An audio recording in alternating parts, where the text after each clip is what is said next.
Hero of the rails. It was summer on Sodor. The sky was bright blue. The fields were full of flowers, and the birds sang sweetly. As Thomas filled up with water, he felt very happy.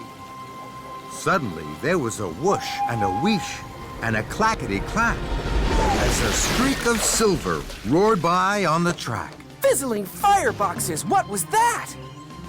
All over Sodor, Thomas's friends were buffeted and blasted on their tracks. Bubbling boilers! Bust my buffers! Watch my paintwork. Trembling tracks! Who was that? Gosh! Slow down, Speedy! Rail Raider! Later, Thomas and his friends were at Knapford. They were very puzzled. He was big. He was silver.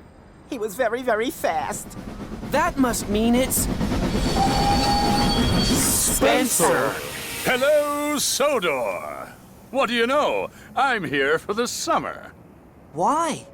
I have a very important job to do. The Duke and Duchess of Boxford are having a new summer house built. It has to be finished in time for the Duke and Duchess's holiday.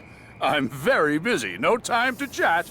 And Spencer steamed smugly away. Cinders and ashes. Having Speedy Spencer on Sodor for one day is bad. But for the whole summer Is terrible. That afternoon, Thomas and Percy were huffing and puffing up Gordon's Hill. Then they heard Spencer whooshing and wheeshing behind them. A little more puff and you might make it to the top by tea time. Bossy boiler! Next, Spencer caught up with Gordon. Out of my way, slowpoke. the indignity. Toby was huffing slowly to a junction. Spencer steamed alongside, hooting and tooting. It looks like you're too old now to be really useful, Toby.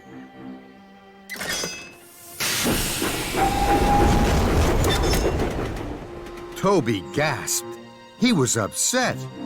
He missed his green light. Edward and James were chuffing cheerfully along. Spencer slowed. Dear, oh dear, it takes 2 old engines to pull 1 freight car, does it? I'm pulling 5. And Spencer thundered away. James was so cross, he couldn't puff at all. That night, the engines could only talk about Spencer. He told Toby he was too old. He's taken over my express line. He'll never have a shiny coat like mine. He'll never have manners. Spencer's scary. The next day, Thomas was at Brendam Docks. He had a heavy flatbed of machinery to collect. Spencer was there. He was being coupled up to 5 flatbeds of building materials. Dear, oh dear, Thomas. It's just as well the Duke and Duchess don't have a tiny toy tank engine like you. The summer house would never be finished. What do you mean? I mean, Thomas, you just can't pull heavy loads.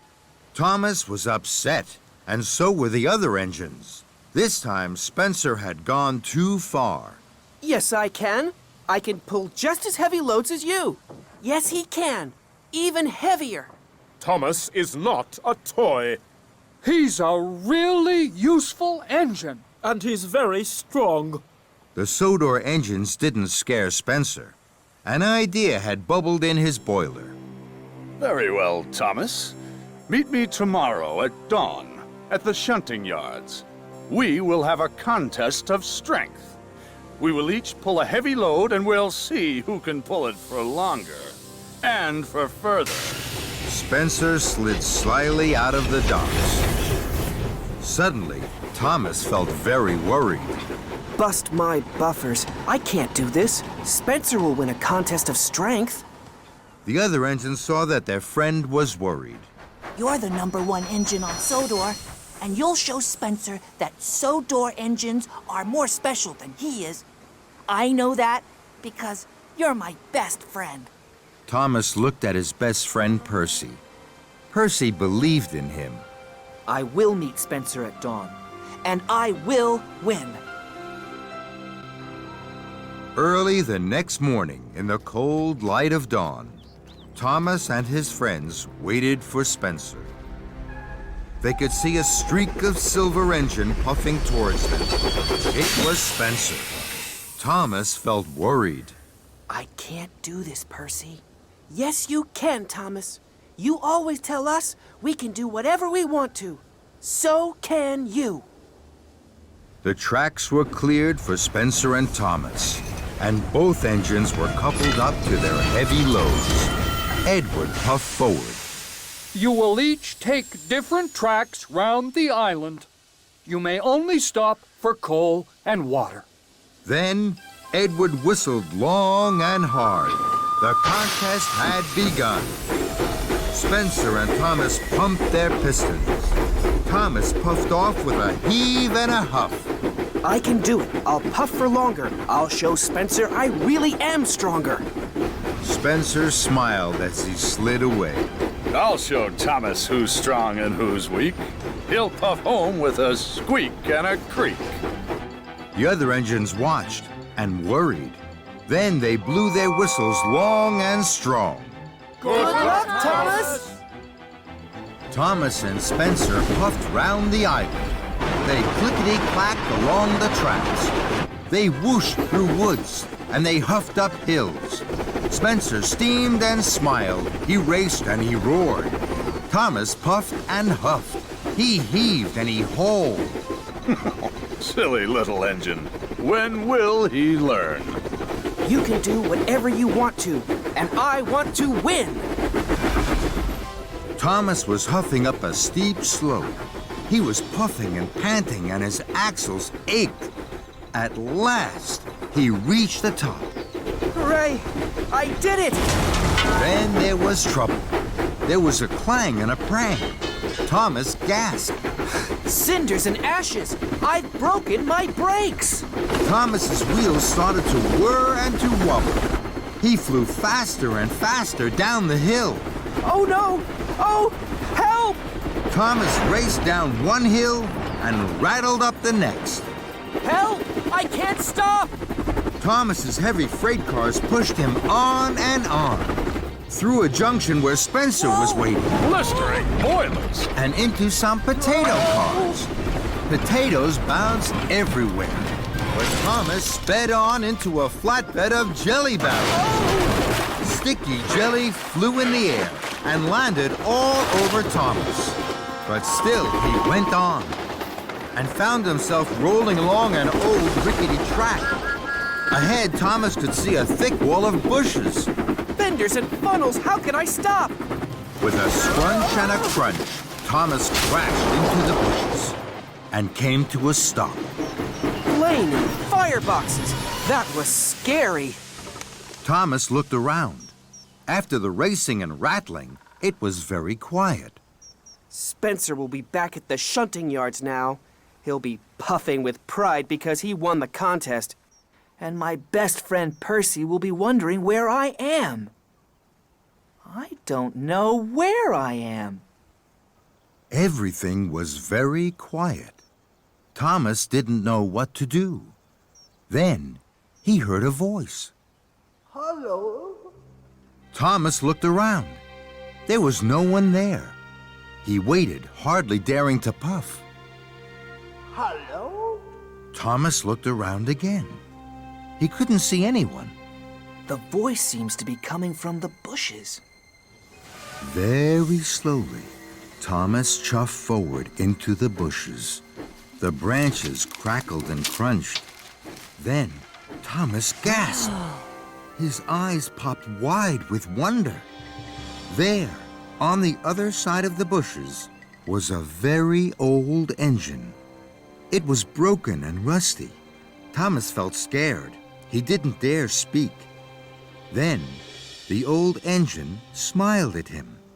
It was a little frightened smile, but it made the old engine look kind and gentle, and it made Thomas feel less scared. Hello.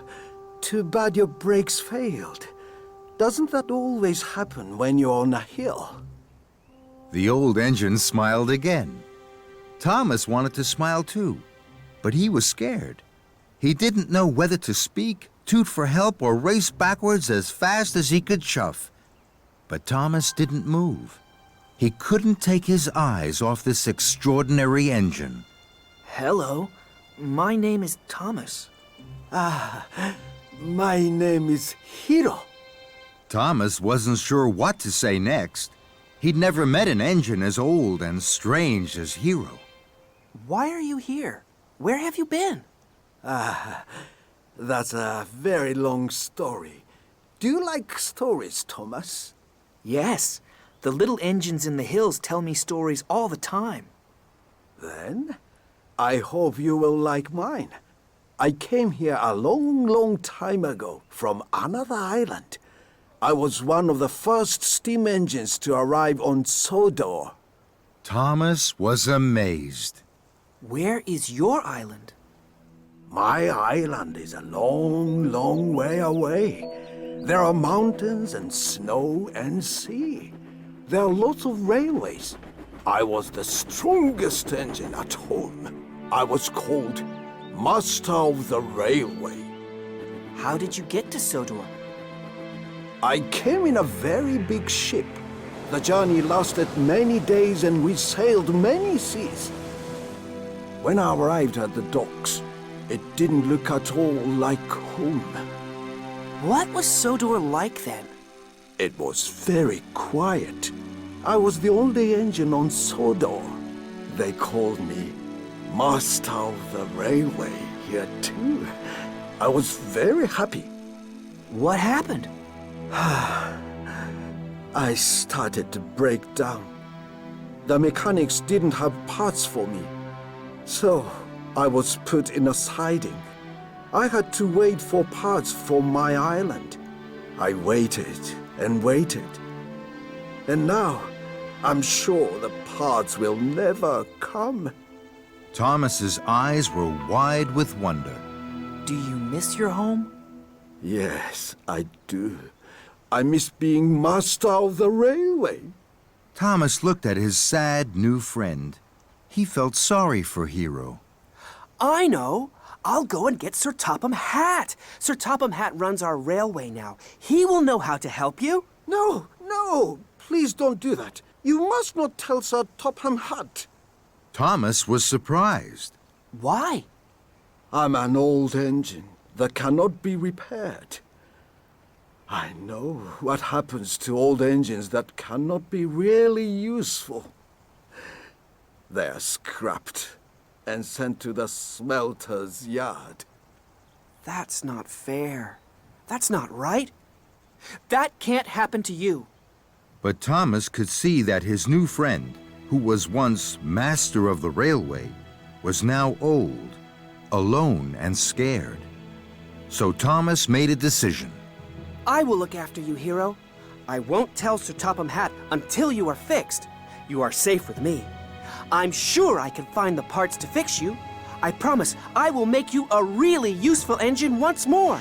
I will make you master of the railway again. Hiro smiled the biggest smile he had smiled in a long, long time. Thank you, Thomas. Thank you for looking after me. Thomas puffed with pride.